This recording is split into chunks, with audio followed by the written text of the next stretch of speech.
मुहर्रम की 11 तारीख को बूढ़े बाबा के ताजिए में पहुंचे शिया धर्म गुरु मौलाना कल्बे जव्वाद साहब। मौलाना कल्बे जव्वाद साहब तकरीबन दोपहर के 1:30 बजे खैराबाद पहुंचे। मौलाना कल्बे जव्वाद साहब सीधे लखनऊ से खैराबाद के सामाजिक रेलवे सलाहकार नदीम हसन आफरीदी के आवास पर पहुंचे।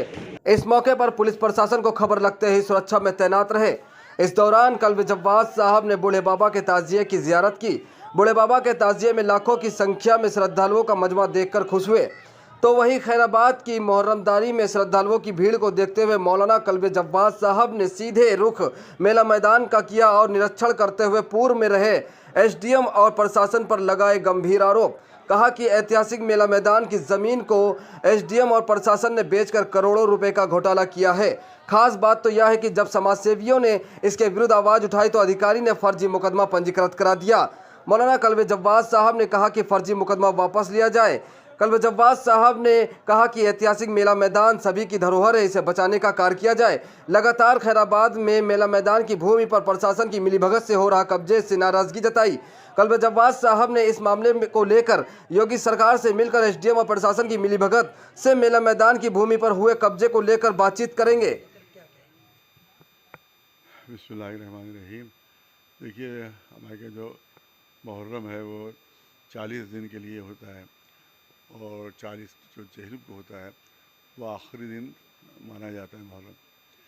लेकिन लखनऊ में जो है परंपरा कुछ बढ़ गई है। वहाँ जो है वो 2 महीने 8 दिन का मुहर्रम मनाया जाता है और 8 रबीउल अव्वल को है वो आखिरी दिन होता है और इसमें तमाम दिन में मजलिसें होती रहती हैं। 2 महीने 8 दिन मेरे ख्याल में इतना बड़ा त्यौहार किसी कम्युनिटी का नहीं होगा, इतना लंबा त्यौहार किसी कम्युनिटी का नहीं होगा जो मुहर्रम का त्यौहार है, जो 2 महीने 8 दिन रहता है। कोई दिन ऐसा नहीं है जिसमें 100 200 मजलिसें शहर में ना होती है। हर जगह जहाँ भी आप जाइए तो ये एक बहुत ही यूनिक जो है वो त्यौहार है जिसको त्यौहार कहा जाता है।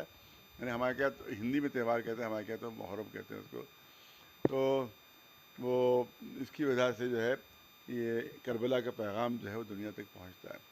करबला का पैगाम जो है वो अमन का पैगाम है और आप पूरे चैलेंज के साथ ये बात कह सकते हैं कि जितने भी आतंकवादी हैं, जितने भी दहशतगर्द हैं, जितने भी टेररिस्ट हैं, उनमें से कोई भी इमाम हुसैन का मानने वाला नहीं है।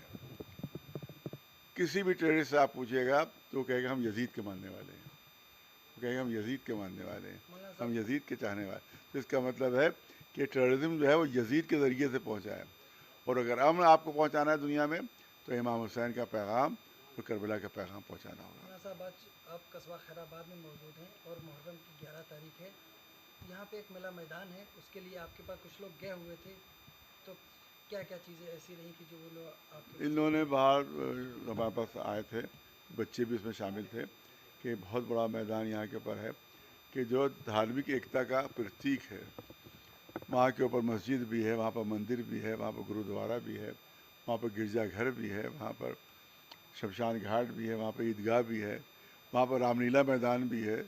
यानी एक देखा जाए तो एक अच्छी बहुत ही अच्छा प्रतीक है और हिंदुस्तान के लिए एक बहुत यूनिक चीज़ है कि इतने धर्मों के लोग एक जगह जमा हो जाते हैं वहाँ के ऊपर। और वहाँ के ऊपर जो प्रशासनिक अधिकारी वगैरह हैं उनकी वजह से उस पर बहुत ज़्यादा बेईमानियाँ हुई हैं और इससे पहले आज से 2-3 साल पहले कोई एसडीएम थे, उन्होंने तो बहुत बेचा खोची की है और करोड़ों करोड़ों की ज़मीन उन्होंने बेच डाली और कोई भी अगर थोड़ा सा मुँह खोलता था तो उस पर मुकदमा लगा देते थे। कोई भी हमारे नदीम साहब पर इन पर भी मुकदमा लगा दिया गया। कोई बोल नहीं सकता था उसके ख़िलाफ़, उसकी बेईमानी के ख़िलाफ़, उसके भ्रष्टाचार के ख़िलाफ़ कोई आवाज़ नहीं उठा सकता था। वो फ़ौरन मुकदमा लगा के जेल में बंद कर देता था।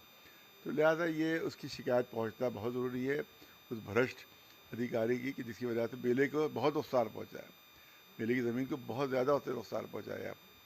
मौलाना साहब, नदीम हसन खान आफरीदी जो कि खैराबाद के समाज सेवी व्यक्ति हैं, वो बराबर आपके पास जाते रहते हैं और एक न एक आपको ज्ञापन देते रहते हैं, तो क्या लगता है कि इनकी मेहनत रंग लाएगी खैराबाद के लिए?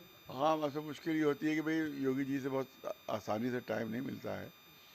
हम टाइम उनको इतने ज़्यादा मसरूफ़ रहते हैं, वो इतने ज़्यादा व्यस्त रहते हैं कि मुश्किल से टाइम मिलता है।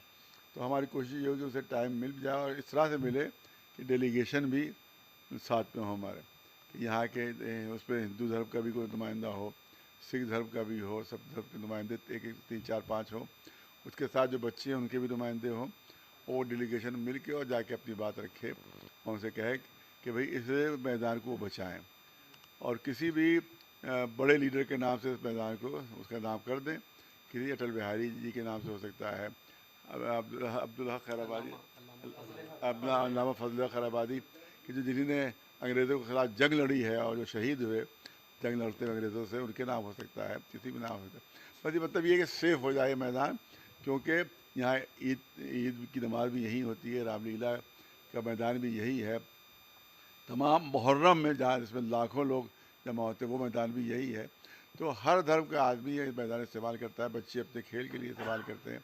तो इस मैदान का सेव करना बहुत ज़रूरी है और बहुत बड़ी बड़ी ज़मीनें पड़ी हुई हैं, उसकी तरफ तवज्जो नहीं हो रही है। सारा जो जितना भी घोटाला हो रहा है वो इसी ज़मीन के ऊपर हो रहा है।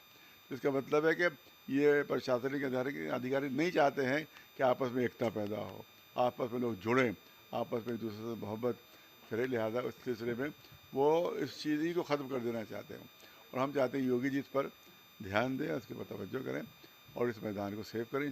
कोशिश हमारी यही होगी कि हमारा एक यहाँ का डेलीगेशन उनसे मुलाकात कर ले।